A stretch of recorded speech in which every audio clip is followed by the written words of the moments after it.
So KCR ఎలా అయితే ఈటెల రాజేందర్ ఓడిపోవాలనుకున్నారు, ఈటెల రాజేందర్ మీద సేమ్ అదే తరహా కోపం అనేది రేవంత్ రెడ్డికి కూడా ఉంది. గతంలో ఇలాంటి ఇన్సిడెంట్స్ కూడా జరిగాయి కాబట్టి కేవలం అది ప్రెస్టీజ్ ఇష్యూ, తన సిట్టింగ్ స్థానమే కాదు, ఈటెల రాజేందర్ బరిలో ఉన్నారు కాబట్టి అనేది కూడా అక్కడ ఒకటి కనిపిస్తుంది కదా. తెలియదు నాకు.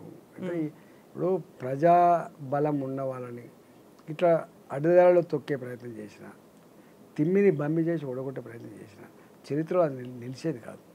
నేను ప్రజల్ని నమ్ముకున్నాను. నేను నా చరిత్ర మల్కాజిగిరి ప్రజల హృదయాల్లో ఇట్లా కనబడుతుంది, తెలిసిన పుస్తకంలా కనబడుతుంది. అందుకనే నాలాంటి వాడి మీద కక్ష కట్టి ఓడగొట్టాలని చెప్తే ప్రజలు కదా ఓటేయాల్సింది, నువ్వు కాదు కదా ఓటేసేది. నిజంగానే మీరే ఓటేసి కనుక గెలిపించే అధికారం ఉంటే కథం పెట్టి తిరగవచ్చు. కానీ ప్రజలు అక్కడ మల్కాజిగిరి ప్రజలు 37 లక్షల మంది 30 లక్షల మంది అలా ఓటేసి గెలిపారు. సో ఇప్పుడు రేవంత్ రెడ్డి ఎంపీగా ఉన్నప్పటికీ కూడా 7 అసెంబ్లీ సెగ్మెంట్లను బీఆర్ఎస్ గెలుచుకుంది అనుకున్నప్పుడు అక్కడ బీజేపీకి కూడా ఒక అసెంబ్లీ సెగ్మెంట్ కూడా లేదు. మరి మీరు ఎలా పోటీ చేస్తున్నా, మీకు సపోర్ట్ అనేది ఎలా వస్తుంది? ఇక్కడ ఇష్యూ ఏంటంటే ఇది జాతీయ ఎన్నికలు, దేశ భద్రత, సమగ్రత, అభివృద్ధి, ఆత్మగౌరవం ఇవన్నీ కలగలిసినటువంటి ఎన్నికలు ఇవి. ప్రజలందరూ ఏమనుకుంటారంటే ఇవాళ మోడీ గారి 10 సంవత్సరాల కాలంలో గోకుల్ చాట్ బాంబ్ బ్లాస్టులు లేవు, సాయిబాబా గుడి దగ్గర చిందిన రక్తం లేదు, లుంబిని పార్కులో కిలకిల రావాలతో ఆడుకుంటున్న అమాయక ప్రాణాలను తీసిన సందర్భాలు లేవు, జమ్మూ అండ్ కాశ్మీర్లో బుల్లెట్ల గాయాలు లేవు, ఇవాళ బాంబుల మూతలు లేవు. ఇవాళ ఇట్లాంటి అనేకం ఇలా మోడీ గారి హయాంలో ఉన్నాయి. కాబట్టి డెఫినెట్గా మళ్ళీ మోడీ గారినే ప్రధానమంత్రి చేసుకోవాలి. భారతదేశాన్ని 11వ ఆర్థిక వ్యవస్థ నుంచి 5వ ఆర్థిక అతిపెద్ద వ్యవస్థగా ఏర్పాటు చేసింది కాబట్టి ఎదిగింది. కాబట్టి రేపు 3వ అతిపెద్ద ఆర్థిక వ్యవస్థ ఎదగాలంటే మోడీ గారే అధికారం రావాలని చెప్పి భావిస్తాను. కాబట్టి ఈ పార్లమెంట్ ఎన్నికలు అనేటివి ఈ కింది ఎన్నికలు కాదు, చిన్న ఎన్నికలు కాదు, రాష్ట్ర ప్రభుత్వాల ఎన్నికలు కాదు, ముఖ్యమంత్రి ఎన్నికలు కాదు, ప్రధానమంత్రి ఎన్నికలు. కాబట్టి భారతీయ జనతా పార్టీకే ఓటేయాలి. ఆయనకు సరితూగే నాయకులు లేడనేది ప్రజల భావన. ఇలా కాంగ్రెస్ ఉంది, 40 ఉన్నాయి, వస్తే 40 వస్తాయా, 45 వస్తాయా, లేదా 35 వస్తాయా అంతే తప్ప ప్రభుత్వం అయితే ఏర్పాటు చేసే ఆస్కారం లేదు. ప్రభుత్వాన్ని ఏర్పాటు చేయగలిగే సత్తా, శక్తి ఇలా భారతీయ జనతా పార్టీకి మాత్రమే ఉంది. మోడీ గారే ప్రధానమంత్రి అయ్యేటువంటి ఆస్కారం ఉంది. సో మీరు ఇప్పుడు ఒక మాట అన్నారు, కాంగ్రెస్కి 40 వస్తాయా అంతకంటే తక్కువ వస్తాయా అన్న మాట. కేటీఆర్ కూడా అదే మాట చెప్తున్నారు, కాంగ్రెస్కి 40కి మించి రావు, ఆ తర్వాత పార్లమెంట్ ఎన్నికల తర్వాత రేవంత్ రెడ్డి బీజేపీలో జాయిన్ అయ్యేటువంటి మొట్టమొదటి పర్సన్ అవుతాడు అని. నేను అట్లా ప్రిడిక్షన్ చేసి చెప్పలేను. కానీ ఈ రాజకీయాల్లో ఎప్పుడు ఎవరు ఎటుపోతారో, ప్రభుత్వాలు ఎప్పుడు ఏమైతాయో చెప్పటట్లేదు. ఏదైనా జరగచ్చా? నేనే ఇట్లా ప్రిడిక్ట్ చేసి చెప్తా. ప్రభుత్వం ఏర్పడ్డది ప్రజల మద్దతుతో ఉండాలని కోరుకుంటాం. ప్రభుత్వం పూర్తి స్థాయిలో 5 సంవత్సరాలు పాలించాలని కోరుకుంటాం. బట్ ఈ ప్రభుత్వం పడిపోతుంది అనే మాట పదే పదే అందరికీ అటు బీజేపీ వైపు నుంచి ఇటు బీఆర్ఎస్ వైపు నుంచి కూడా ఎందుకు వినిపించింది? అంటే వాళ్ళ లోపల వాళ్ళ అంతరంగా కొట్లాటలు పెట్టుకొని అని చేస్తే చెప్పలేదు. కానీ ఉండాలని మాత్రం నేను కోరుకుంటున్నాను.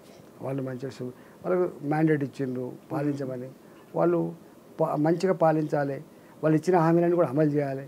ఇచ్చిన హామీలు అమలు కాకపోతే ఏం జరగాలి మళ్ళీ తర్వాత సబ్జెక్టు. కానీ ప్రతి ఒక్కరూ ఉండాలని మాత్రం కోరుకుంటారు. ఇక వాళ్ళు పంచాయతీ పెట్టుకొని వాళ్ళు కాలు గుంజుకొని పోతే ఎవడేం చేస్తారు చెప్పండి? అది వాళ్ళ ఇంటర్నల్ వ్యవహారం, అది మా వ్యవహారం కాదు.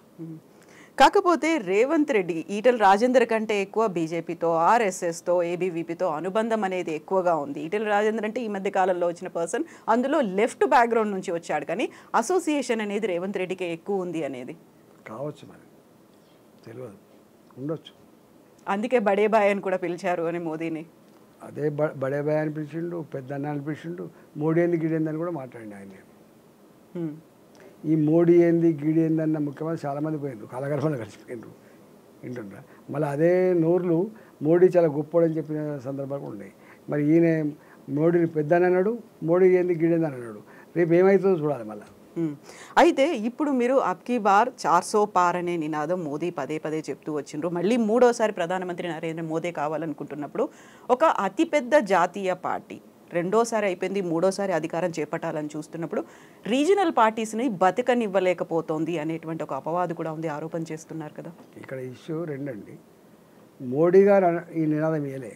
అబ్కీ బార్ 400 పార్ అనేది మోడీ గారు ఇచ్చిన నినాదం కాదు.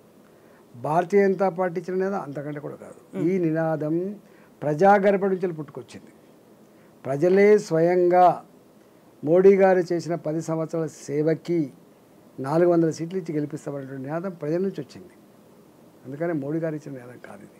ప్రజలు ఇచ్చిన నినాదం కాబట్టి, ప్రజలే ఓట్లేసి గెలిపించేవాళ్ళు కాబట్టి అది సంపూర్ణంగా విజయం సాధించే ఆస్కారం ఉన్నది. మరి రీజనల్ పార్టీస్ని బతకనివ్వట్లేదు. ఎందుకు బతకలేరండి?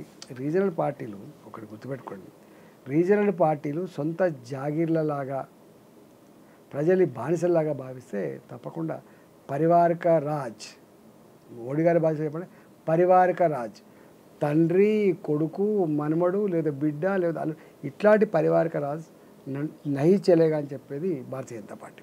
మీకు తెలుసు మా దాంట్లో ఎంత స్ట్రిక్ట్గా అమలు చేస్తాం. ప్రజాస్వామ్యంలో ప్రజలు ఓట్లేసి గెలిపిస్తే దాన్ని వారసత్వంగా వచ్చే రాజకీయాల్లాగా రాచరికంలాగా వ్యవహరిస్తారో కుదిరేది కాదు. నెంబర్ 1. నెంబర్ 2 ఏంటంటే దోపిడీ. అంటే ఈ రాష్ట్రం నాకు అప్పచెప్పిండ్రు, నేను ఏమైనా చేసుకోవచ్చు, ఎంతైనా దోసుకోవచ్చు దాచుకోవచ్చు అనే కాన్సెప్ట్ తప్పండి. అందుకని ఇప్పుడు ఢిల్లీలో ఉన్న సర్కార్ ఉన్నది, ఆయన దేనికి వ్యతిరేకంగా వచ్చిందండి?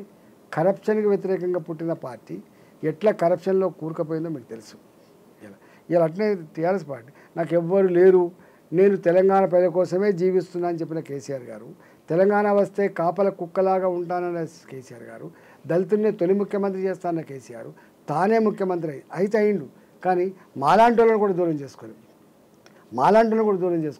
మాలాంటి వాళ్ళ ఆత్మగౌరవాన్ని కథం పట్టించి ప్రజల్ని కూడా కలవకుండా ప్రజల అంటే కనీసం గంజలికలకు తీసేసి మొత్తం ఎట్లా సంపాదించుకుంటూ చూసిన తర్వాత ఏముంటుందండి? డెఫినెట్గా ఎంబడి పడతారు, ప్రజలు ఎంబడి పడతారు, ప్రజాస్వామ్యాన్ని కాపాడాలన్నటువంటి వాళ్ళు కూడా ఎంబడి పడతారు. అయితే ఇప్పుడు అరవింద్ కేజ్రీవాల్ కావచ్చు, లేకపోతే కవిత అరెస్ట్కి సంబంధించి ఈ రెండు కూడా రీజనల్ పార్టీస్. గతంలో జార్ఖండ్లో హేమంత్ సోరెన్ అరెస్ట్ కావచ్చు, అది కూడా రీజనల్ పార్టీ. ఇవి అయ్యేసరికి ఆ ఆరోపణ వస్తుంది మీ మీద ఉన్నటువంటి అపవాదు. మేము స్పష్టంగా ఉంది, రాజీ పడే ప్రసక్తి లేదు. ఈ దేశాన్ని ఈ దేశంలో రాజకీయ పార్టీలుగా, రాష్ట్రాలను పాలించే పార్టీలుగా తాత జాగీర్లాగా దాచుకుంటా అంటే క్షమించే ప్రసక్తి లేదు. ప్రజాస్వామ్యంలో దానికి ఉండే వ్యవస్థలు దానికి ఉంటాయి, ఆ వ్యవస్థలు దర్యాప్తు చేస్తాయి.